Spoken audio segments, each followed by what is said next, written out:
샬롬. 네, 주님의 이름 안에서 여러분을 환영하고 또 축복합니다. 이번 한 주도 주님 안에서 모두 평안한 하루 보내고 계신가요?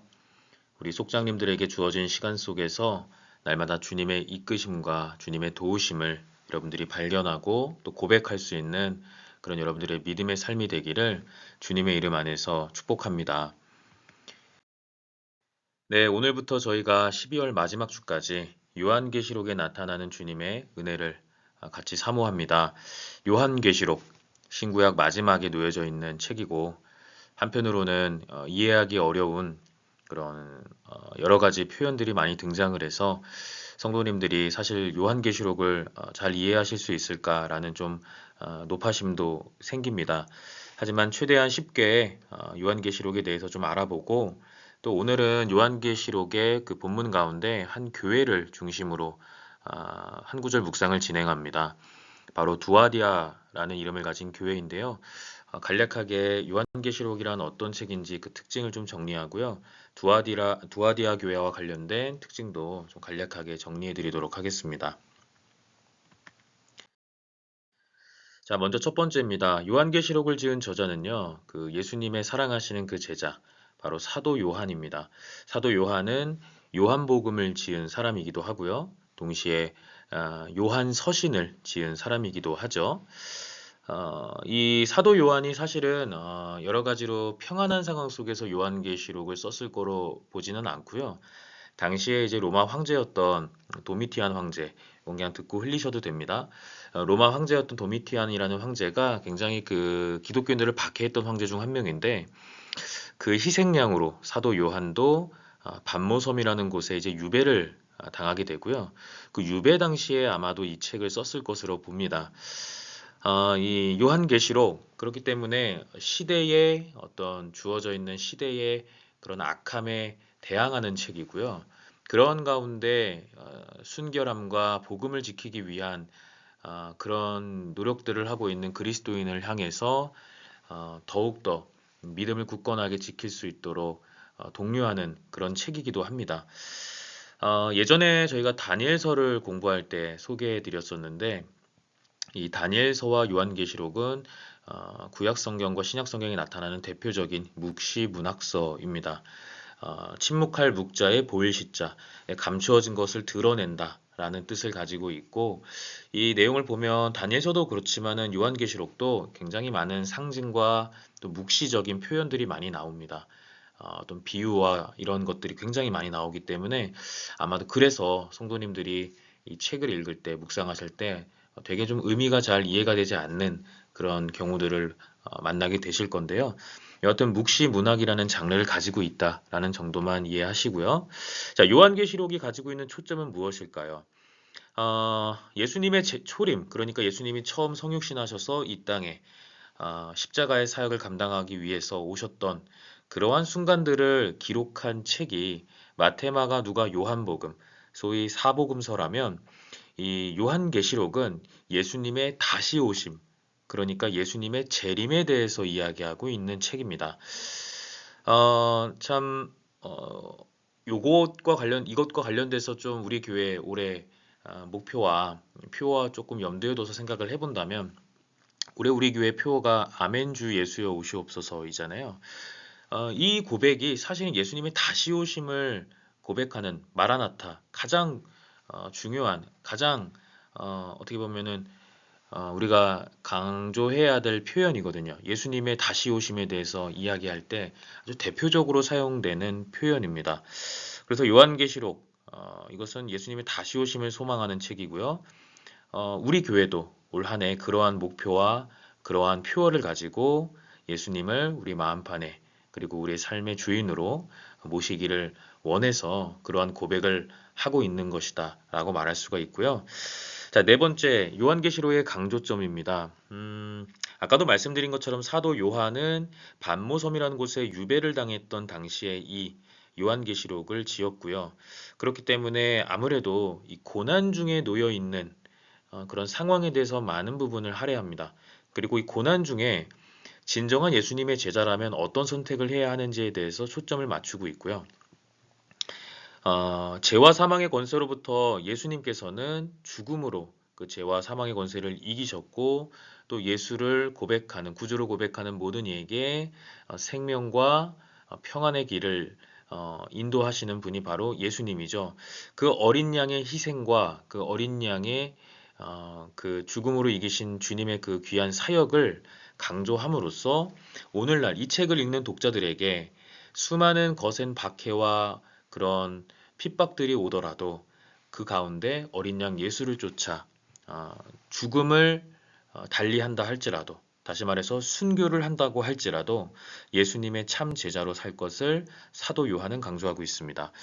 이것이 이제 요한계시록에 나타나는 아주 특별한 표현으로 바로 이기는 자라는 표현이 계속해서 강조가 돼서 나오는데요. 오늘 본문 중에서도 이 이기는 자라는 표현이 나옵니다. 자, 요한계시록이 안내하는 최종 목적지, 최종 종착지는 어디냐? 바로 요한계시록 21장 2절과 9절에서 부연하고 있듯 새 예루살렘을 의미합니다. 이 새 예루살렘은 하나님의 온전한 통치가 이루어지는 곳이고요.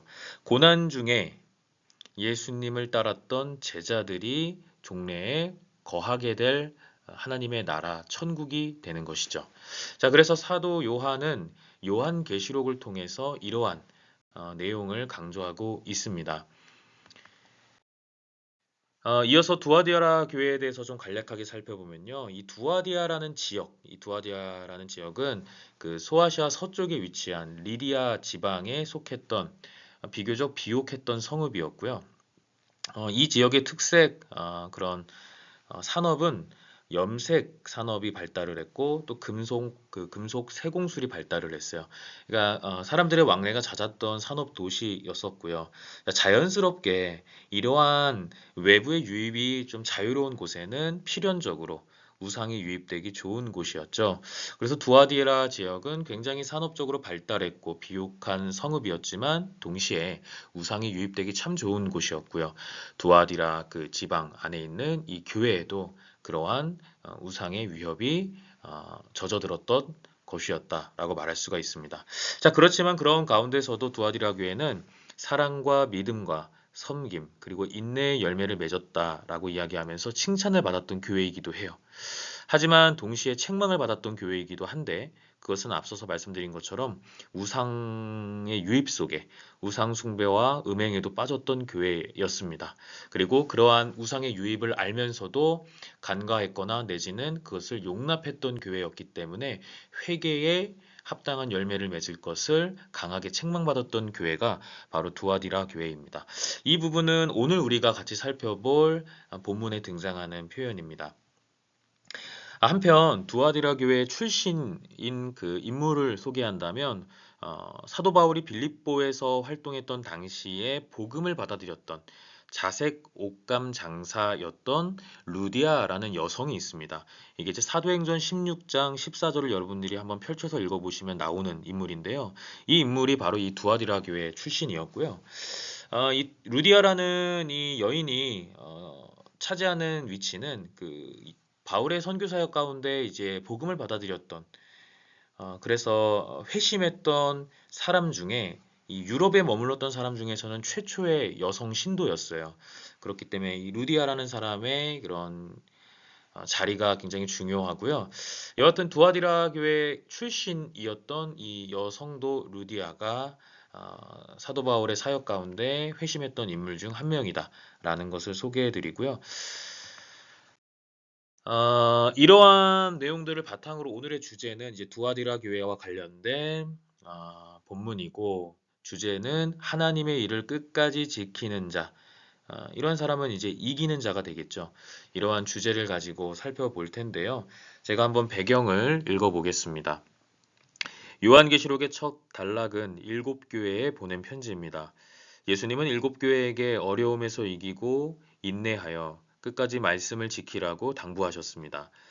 그리고 예수님은 네 번째 교회인 두아디라 교회에게 칭찬과 책망의 말씀을 하시면서 하나님의 일을 끝까지 지키는 자가 되라고 하셨습니다. 오늘의 목표입니다. 예수님이 두아디라 교회에게 주신 말씀은 무엇인지를 크게 세 가지로 알아보려고 하고요. 오늘의 한 구절입니다. 신약 성경 400쪽에 있는 요한계시록 2장 18절부터 29절의 말씀이 되겠고요. 두아디라 교회에 보내는 말씀. 제가 세번역 성경으로 봉독하겠습니다. 두아디라 교회의 사자에게 편지하라. 그 눈이 불꽃 같고 그 발이 빛난 주석과 같은 하나님의 아들이 이르시되 내가 내 사업과 사랑과 믿음과 섬김과 인내를 아노니 내 나중 행위가 처음 것보다 많도다. 그러나 내게 책망할 일이 있노라. 자칭 선지자라 하는 여자 이세벨을 내가 용납함이니 그가 내 종들을 가르쳐 꾀어 행음하게 하고 우상의 제물을 먹게 하는도다. 또 내가 그에게 회개할 기회를 주었으되 자기의 음행을 회개하고자 하지 아니하는도다. 볼지어다 내가 그를 침상에 던질 터이요 또 그와 더불어 간음하는 자들도 만일 그의 행위를 회개하지 아니하면 큰 환난 가운데에 던지고 또 내가 사망으로 그의 자녀를 죽이리니 모든 교회가 나는 사람의 뜻과 마음을 살피는 자인 줄 알리라. 내가 너희 각 사람의 행위대로 갚아주리라. 두아디라에 남아 있어 이 교훈을 받지 아니하고 소위 사탄의 깊은 것을 알지 못하는 너희에게 말하노니 다른 짐으로 너희에게 지울 것은 없노라. 다만 너희에게 있는 것을 내가 올 때까지 굳게 잡으라. 이기는 자와 끝까지 내 일을 지키는 그에게 만국을 다스리는 권세를 주리니 그가 철장을 가지고 그들을 다스려 질그릇 깨뜨리는 것과 같이 하리라. 나도 내 아버지께 받은 것이 그러하니라.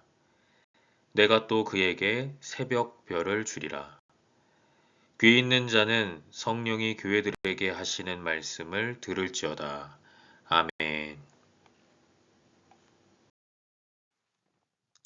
네, 오늘 본과 말씀 47가의 말씀 가지고 한 구절 묵상 이어가도록 하겠습니다. 자, 먼저 첫 번째는 처음보다 나중에 한 일이 더 훌륭하다고 주님은 칭찬하셨다는 거고요.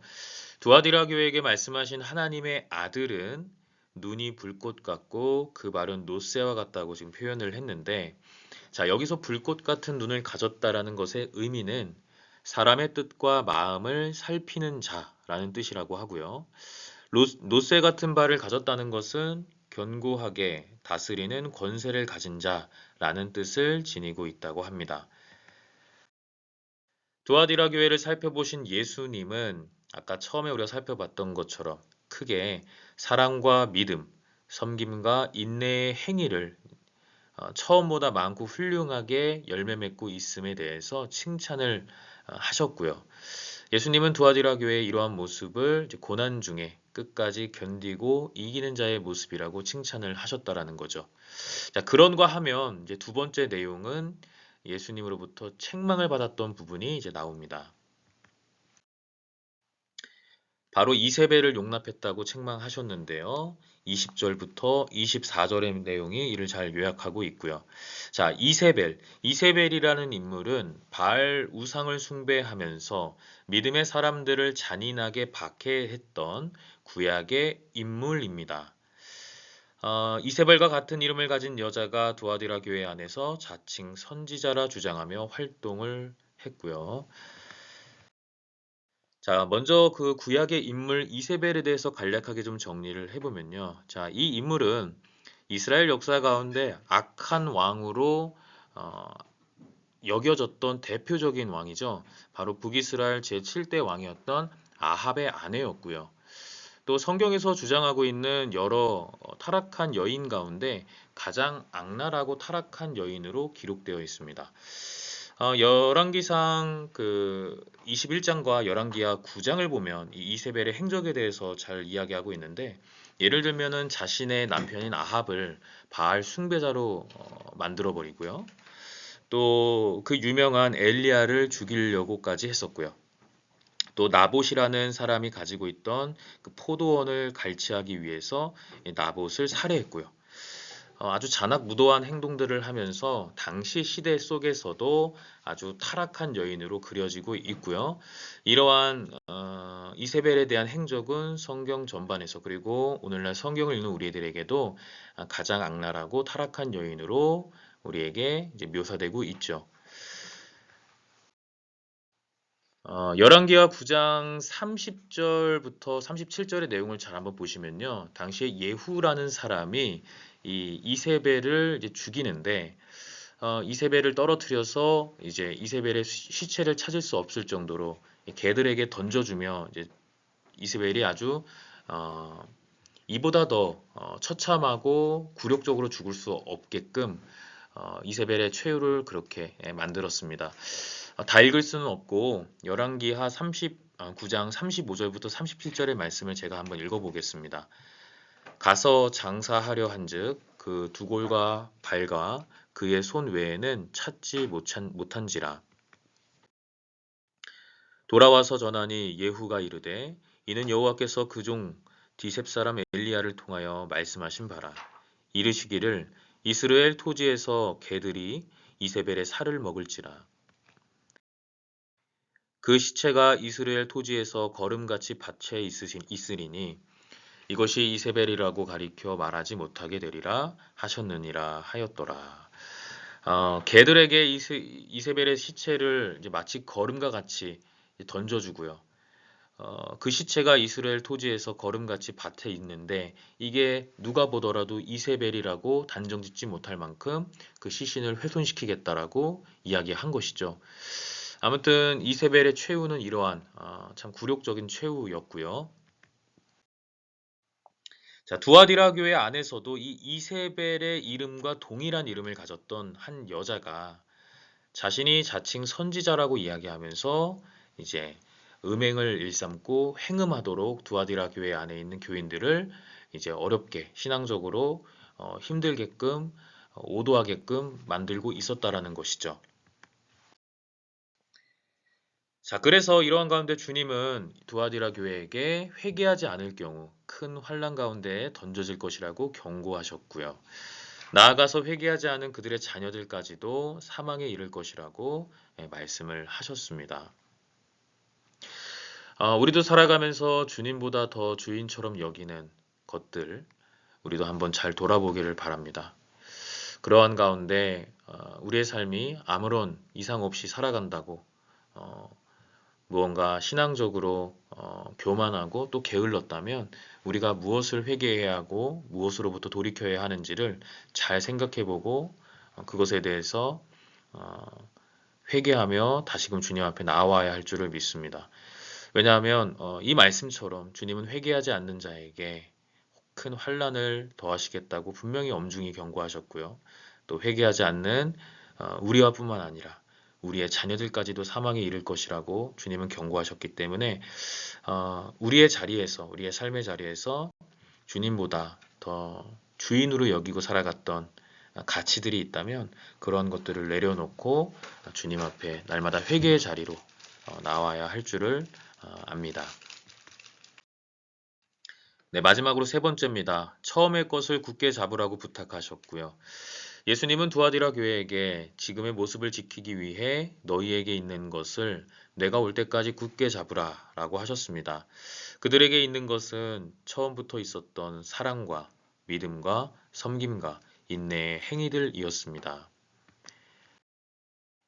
주님은 끝까지 주의 일을 수행하는 사람에게 새벽별을 주겠다고 하셨는데, 자, 여기서 말하는 새벽별은 그리스도 자신을 의미하는 것입니다. 믿음의 승리자는 영원한 생명이신 그리스도를 소유합니다. 예전과 변함없이 예수 그리스도의 통치를 받고 있는 우리도 최후 승리자임을 깨달아야 합니다.